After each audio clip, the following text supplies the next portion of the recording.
On nous a fait croire qu'Allah a besoin de nous. Vrai ou pas? L'être parfait a besoin d'un être imparfait que lui-même a créé, l'être humain. Il a besoin de sa salat, il a besoin de sa zakat, il a besoin de son jeûne du mois du Ramadan, il a besoin de son pèlerinage à la Mecque, il a besoin qu'on l'invoque. Il attend l'être humain pour être invoqué, Allah. Il attend l'être humain pour être prié, Allah. Vous avez complètement raté le coche si vous croyez en ça. Allah n'a besoin de rien ni de personne. Allah s'auto-suffit à lui-même. Il est au-dessus des mondes.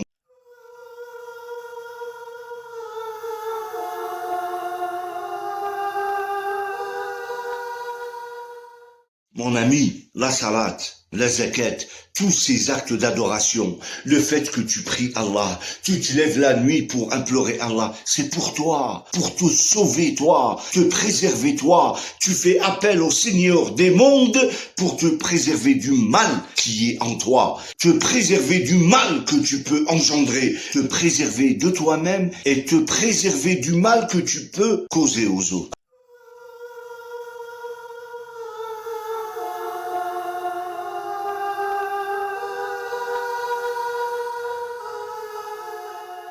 Epstein, vous avez vu la cruauté humaine, où est-ce qu'elle peut aller? Des êtres humains innocents, des jeunes filles innocentes, des jeunes garçons innocents. Vous avez vu ce qu'ils peuvent en faire? La cruauté humaine, la barbarie humaine. Nous avons besoin, nous, d'Allah, pour nous préserver de ce mal. Et vous savez, le but de tout ça, le but de toute cette vie, parce qu'Allah veut savoir qui parmi nous fait le bien et qui fait le mal, qui aspire au bien et qui aspire au mal. La salat, la zakat, le jeûne du mois du Ramadan, c'est justement pour te pousser à faire le bien et à te préserver du mal. Si tu n'as pas compris ça, alors tu fais la salat et tu peux faire le pire du mal. Allah n'en a que faire et tu seras jeté en enfer, toi et ta salat. Parce que tu as semé le mal. Le but de la vie, mon ami, le but de la mort, mon ami, le but du jugement dernier, mon ami, c'est ça. Écoute.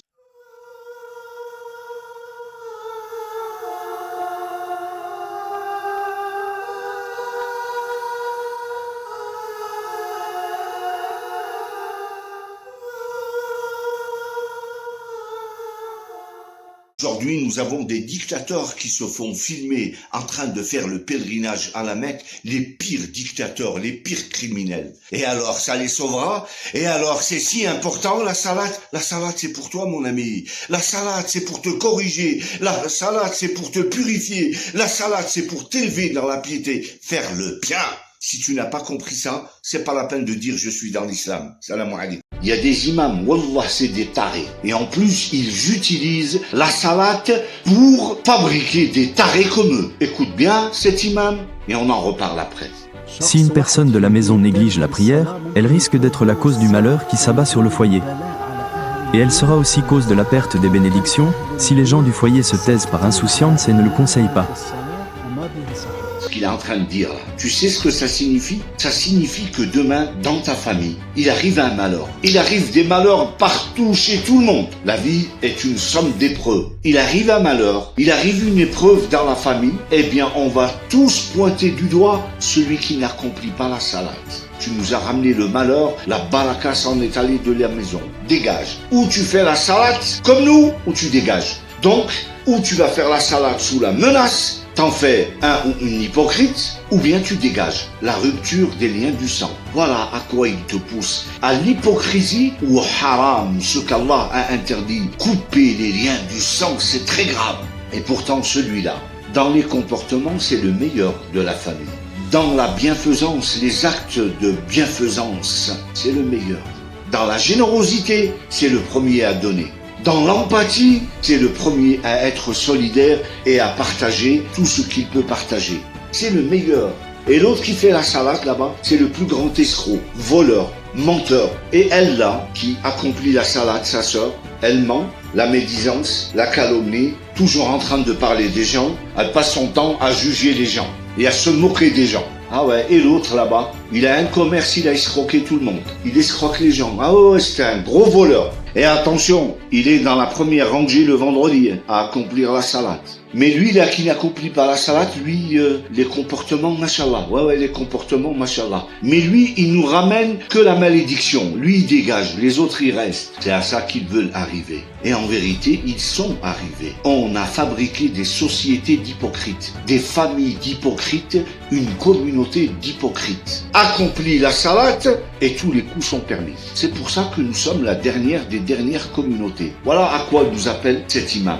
La salade, mes chers amis, j'aimerais le rappeler, j'en ai déjà parlé, est un acte d'amour. Accomplir la salade pour le regard des gens, c'est du shirk. Tu as associé les gens à Dieu. Si tu le fais parce que tu es menacé par ta famille, menacé par ta communauté, menacé par les gens, c'est de l'hypocrisie. Allah n'a que faire de ton hypocrisie.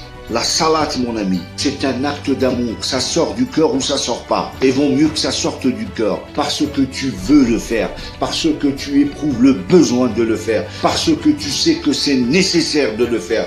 Parce que tu sais que c'est impératif pour toi de le faire. Allah, il n'en a pas besoin. Fais-le avec goût, avec envie de le faire. Ne le fais pas parce que tu es forcé à le faire. C'est comme ça que la salade va agir en toi. Elle va t'éloigner du mal. Elle va t'élever dans la piété et les bons comportements. Elle va t'élever dans l'amour d'Allah, la ilaha illahu. Ce n'est pas parce que tu es musulman, et ce n'est pas parce que tu es chiite, ou parce que tu es sunnite, ou parce que tu es coraniste, que tu penses être le plus proche d'Allah, aimé d'Allah. Et ce n'est pas parce que tu es chrétien, ou parce que tu es juif, ou parce que tu es d'une quelconque autre obédience, que tu penses être le meilleur auprès d'Allah.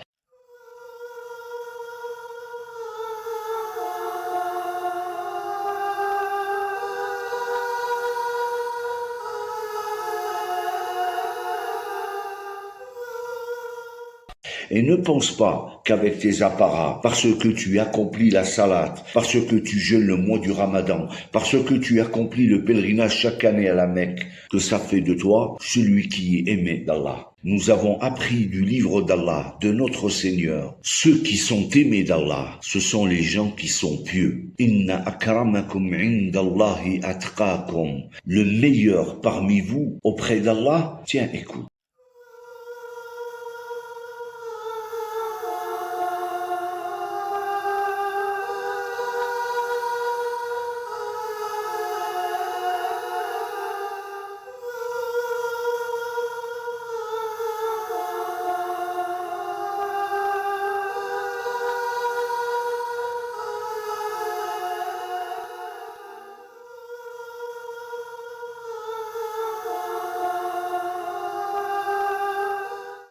Le meilleur parmi vous, c'est le plus pieux, la piété. Et la piété, dira le prophète, est là-dedans. C'est tout ce qui se passe dans ce cœur et qui se traduit par les bons comportements. Ce qui se passe là-dedans, seul Allah peut le sonder. Elle n'est pas dans les apparats, dans ton hijab ou dans ton qamis ou les poils que tu laisses pousser au visage. Allah, il sonde les cœurs d'abord et avant tout. Qu'est-ce qu'il y a là-dedans ?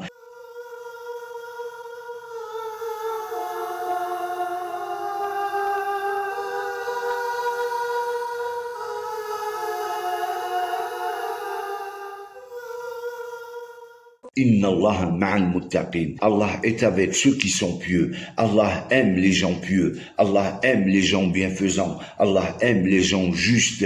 Et il est avec les gens justes. Et pour atteindre ce degré de piété, mon ami, tu dois au minimum appliquer ce qu'Allah a dicté dans cette sourate. Écoute.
5 piliers de la foi énumérés dans ce verset. Et tout de suite après la foi, la générosité. Et c'est pas facile d'être généreux. Donner de ta vie, donner de ton temps, donner de tes biens, de ton argent, de ton savoir, partager avec les autres. Alors que tu es égoïste et pourtant tu accomplis la salate et chaque année tu vas à la Mecque. Égoïste, tu ne partages rien. Allah n'a que faire de toi. La générosité, tu donnes la chose la plus aimée dans ton cœur, tu la partages avec l'autre, être connecté à Dieu. L'accomplissement de la salate, le souvenir de Dieu. Est-ce que Allah est présent dans ton cœur ou est-ce que tu accomplis la salate pour le regard des gens, pour la satisfaction des gens? Allah seul est ce qu'il y a là-dedans. La zakat, purifier son âme, purifier ses biens en donnant de ses biens. La purification à zakat.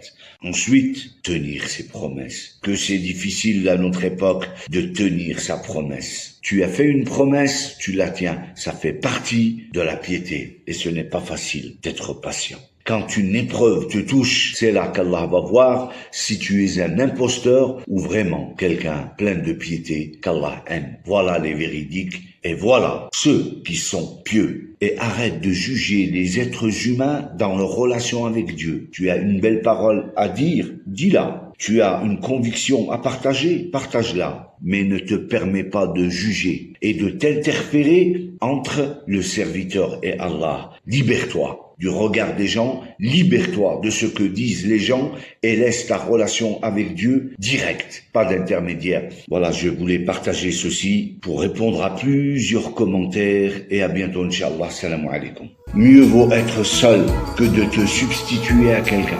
Il va croire que tu as besoin de lui n'a pas besoin de toi. Ne t'impose jamais à personne.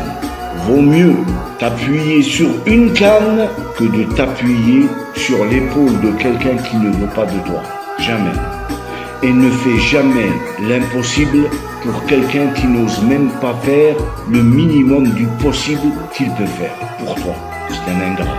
Et enfin, il y a des gens dans ton entourage et que tu vas rencontrer certainement. Ils ont un problème.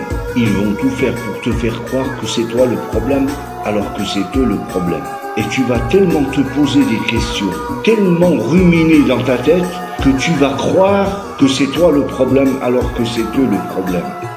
Puis ce genre de personnage, définitivement. Un marin un jour à Nice, je l'avais rencontré dans un bar et il m'a donné ses conseils, je les partage.